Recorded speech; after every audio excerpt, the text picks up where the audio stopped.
The empath's quiet exit is the most brutal revenge, and Carl Jung understood exactly why it destroys the people who exploited their kindness. It's not screaming, not confrontation, not dramatic scenes. It's something far more devastating: complete withdrawal. When someone who gave everything simply disappears into silence, Jung discovered it forces others to confront a truth they've been avoiding. They were never loving you. They were using you. Picture this moment. You've spent years being the emotional backbone for everyone around you, the one who listens without judgment, who soothes without complaint, who gives without keeping score. You've absorbed their anger, their pain, their dysfunction, until your own soul feels foreign to you. But something shifts, not with anger or drama, with quiet certainty. You stop explaining yourself. You stop apologizing for having needs. Most devastatingly of all, you stop being available for their emotional emergencies. Jung called this transformation the withdrawal of projections, and he understood why it feels like psychological warfare to those who benefited from your endless giving. But here's what Jung discovered that changes everything about how we understand highly sensitive people. What we now call empaths, Jung described as individuals with what he termed innate sensitiveness, a heightened capacity for psychological perception that makes them natural repositories for others' unconscious material. Jung wrote, "Until you make the unconscious conscious, it will direct your life and you will call it fate." But for the highly sensitive person, this unconscious direction comes from others' emotions rather than their own inner guidance. They absorb others' irritation as their responsibility to heal instead of developing conscious awareness of their own psychological patterns. Jung observed this pattern repeatedly in his clinical practice. Sensitive individuals become what I call psychological containers, unconsciously carrying the emotional content that others can't bear to face. They develop what Jung called a porous ego boundary, making them exceptionally good at feeling what others feel, but terrible at distinguishing between their own emotions and absorbed ones. This creates what Jung understood as the helper's dilemma. The more you help others avoid their psychological work, the more dependent they become on your emotional labor. You become not a person to them, but a function. Jung discovered that these relationships operate on what I call the unconscious contract of codependence. The sensitive person agrees to carry the emotional burden, while others agree to provide conditional acceptance in return. Neither party is conscious of this arrangement, which is what makes it so psychologically powerful. Jung wrote, "We cannot change anything until we accept it. Condemnation does not liberate, it oppresses. But in these dynamics, only one person does the transforming.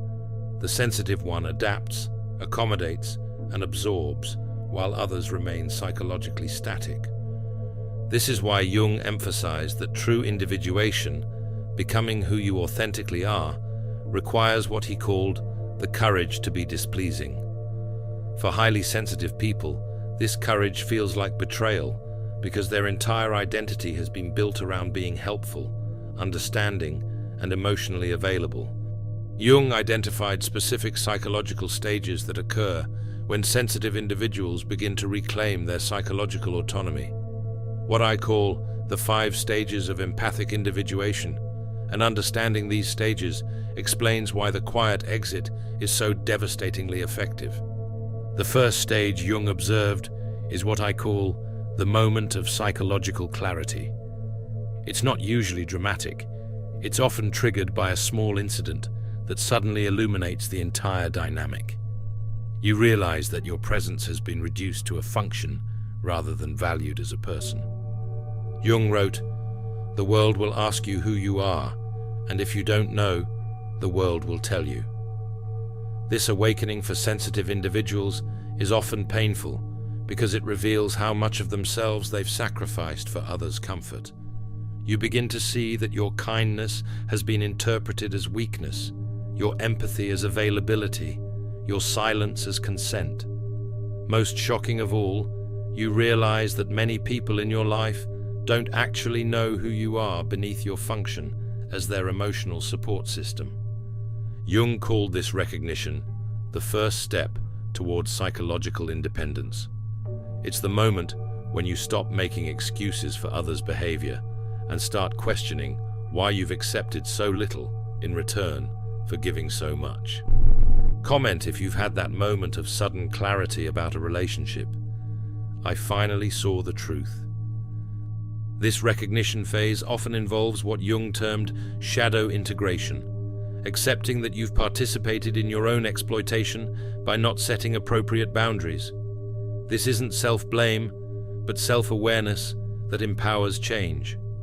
Jung observed that once recognition occurs, sensitive individuals experience what I call the great reorientation. Their energy begins to flow inward rather than outward. This isn't depression or withdrawal, it's conscious redirection of psychological resources. You stop automatically saying yes to requests. You pause before absorbing others' emotional states. Most importantly, you start asking yourself questions you've never asked. What do I actually want? What do I need? Who am I when I'm not taking care of everyone else? Jung wrote, "I am not what happened to me. I am what I choose to become." For highly sensitive people, this process often feels selfish because they've been conditioned to believe their worth comes from their usefulness to others. During this stage, you might experience what Jung called the discomfort of authenticity. Being real feels foreign when you've spent years being whatever others needed you to be. You start setting small boundaries, saying no to minor requests, taking time for yourself without explaining why. But here's what Jung understood about this process. Every boundary you set isn't just personal, it's also therapeutic for others. By refusing to enable their emotional avoidance, you force them to develop their own coping mechanisms. This is where Jung's insights become crucial for understanding why the quiet exit is so psychologically powerful. He observed that when sensitive individuals stop over-functioning in relationships, it creates what I call the vacuum effect. The space they once filled with their emotional labor suddenly becomes glaringly obvious. You stop initiating conversations. You don't rush to smooth over conflicts. You become unavailable for the daily emotional maintenance you once provided automatically. Most devastatingly, you stop explaining your behavior or seeking approval for your choices. Jung called this the withdrawal of participation mystique, no longer unconsciously merging with others' psychological states. Instead of absorbing their emotions, you start observing them. Instead of fixing their problems, you start witnessing their choices. The psychological impact on others is immediate and profound. They suddenly realize how much they depended on your emotional regulation, your conflict avoidance, your endless accommodation. What felt natural to them was actually sustained by your invisible labor. If you've gone completely silent with someone who took you for granted, comment, "My silence spoke louder than my words ever did." Jung understood that this silence isn't punishment, it's protection. You're not trying to hurt others, you're trying to stop hurting yourself. But to those accustomed to your availability, your absence feels like abandonment because they've never learned to meet their own emotional needs.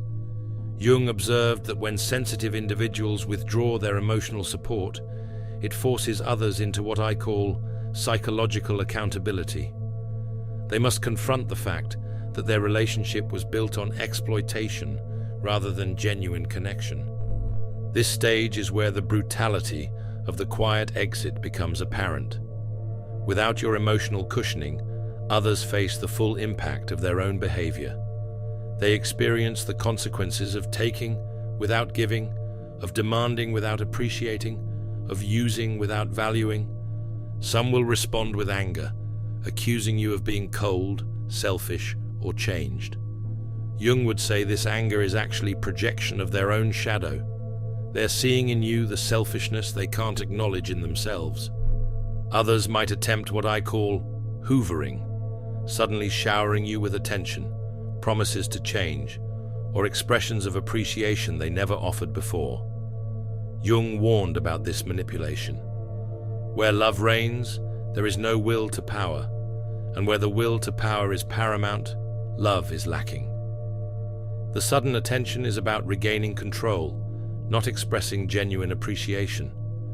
The most psychologically mature response, according to Jung, is when others take responsibility for their behavior and begin doing their own emotional work. But this is rare because it requires facing uncomfortable truths about themselves. Jung wrote, "Knowing your own darkness is the best method for dealing with the darknesses of other people.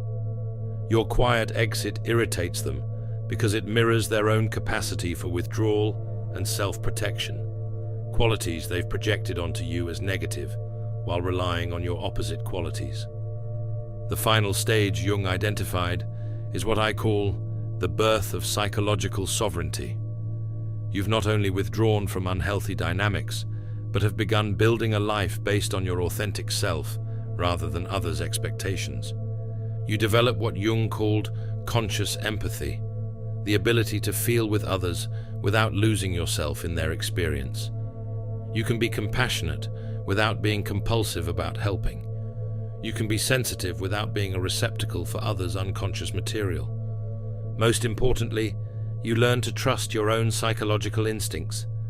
Jung wrote, "Loneliness does not come from having no people about one, but from being unable to communicate the things that seem important to oneself. You no longer need external validation to know what's true, what's healthy, or what serves your highest good." This sovereignty is what makes the quiet exit so brutally effective. You're not fighting against others, you're fighting for yourself. You're not trying to punish them, you're trying to preserve your own psychological integrity. If you've reached the point where you choose peace over people-pleasing, comment, "I chose myself for the first time." But Jung also warned about the loneliness that can accompany this stage. When you stop attracting people who need fixing, you might feel isolated until you learn to attract people who value authenticity over utility. Jung understood that the empath's quiet exit creates what I call the mirror effect. Your absence forces others to see themselves clearly, often for the first time. Without your emotional buffering, they experience the full weight of their own psychological patterns. Some will never understand what happened. They'll create stories about how you changed or became selfish because accepting responsibility for their role in the dynamic is too psychologically threatening. Others will experience what Jung called a neurotic breakdown. The collapse of their old coping mechanisms forces them to develop healthier ones. This can actually be a gift, though it rarely feels like one in the moment. A rare few will use the experience as Jung intended, as an opportunity for individuation. They'll recognize that their dependence on your emotional labor was preventing their own psychological growth. Jung observed that these mirror moments are often the catalyst for genuine transformation. When someone realizes they've been psychologically parasitic, it can motivate real change, not to win you back, but to become a whole person themselves. Jung discovered something profound about why the quiet exit is so psychologically devastating. It's not just the loss of emotional support, it's the confrontation with what he called the unlived life. When you stop enabling others' emotional avoidance, they must face all the feelings, conflicts, and growth they've been avoiding. Your presence wasn't just comforting, it was preventing their psychological development. Jung wrote, "No tree, it is said, can grow to heaven unless its roots reach down to hell." Your quiet exit forces others to finally develop their own roots instead of depending on yours. This is why the revenge feels so brutal. It's not what you're doing to them, it's what you're no longer preventing them from experiencing. You've removed the anesthesia, and now they feel everything they've been avoiding. Jung's vision of psychological health included what I call the sovereign sensitive, someone who maintains their capacity for deep feeling without losing themselves in others' experiences. You learn to love without losing yourself, to help without depleting yourself, to care without carrying others' responsibilities. You become what Jung called a conscious individual, someone who chooses their responses rather than reacting from unconscious patterns. The quiet exit isn't about becoming hard or closed off. It's about becoming conscious. Jung believed that consciousness was humanity's greatest achievement, the ability to choose your responses based on your authentic self rather than unconscious programming. Your sensitivity becomes a superpower rather than a vulnerability when it's protected by healthy boundaries and guided by conscious choice. Jung believed that highly sensitive individuals serve an evolutionary function in human consciousness, what I call the empathic awakening, when sensitive people stop enabling unconscious behavior and start modeling conscious living. Every time you choose authenticity over approval, you give others permission to do the same. Every time you set a boundary, you show others that self-respect is possible. Every time you refuse to carry someone else's emotional burden, you force them to develop their own emotional muscles. Jung wrote, "The individual has always had to struggle not to be overwhelmed by the tribe." Your quiet exit is this struggle, the assertion of individual consciousness over collective unconsciousness. So here's what Jung would want you to understand. Your sensitivity is not your weakness. It's your strength when properly directed. The quiet exit isn't about punishing others. It's about protecting yourself long enough to become who you truly are.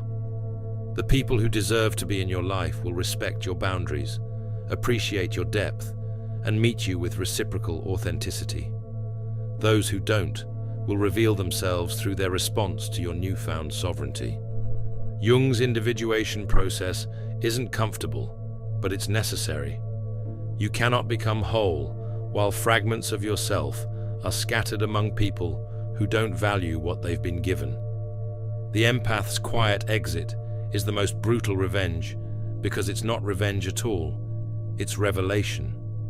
When someone who gave everything simply disappears into silence, it forces others to confront the truth Jung spent his life illuminating. Genuine relationship requires mutual consciousness, not unconscious exploitation. Your withdrawal isn't cruelty, it's clarity. Your silence isn't punishment, it's protection. Your boundaries aren't walls, they're the foundation for authentic connection. Jung wrote, "The first half of life is devoted to forming a healthy ego. The second half is going inward and letting go of it."